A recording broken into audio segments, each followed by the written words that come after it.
Am aici un roi micuț pe 3 rame, care la prima vedere ai zice încă unul care nu știu ce să fac cu el.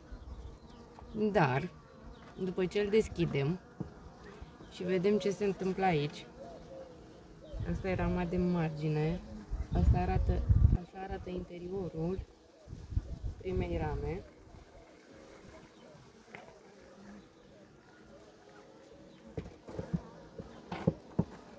Avem și rama de mijloc, care arată cam așa.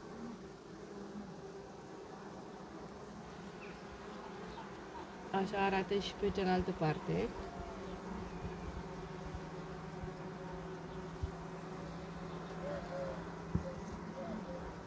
Și rama de margine.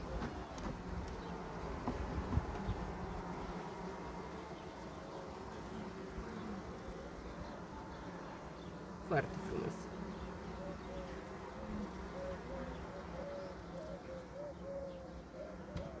În situația asta, acest roi, anul acesta,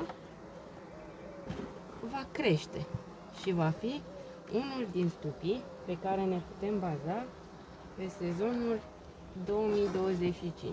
Aici îi adăugăm o ramă cu miere din stupii care nu au vrut să mai țină pasul.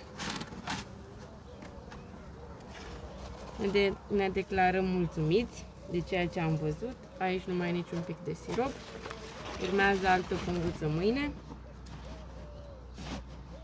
și îl lăsăm în pace.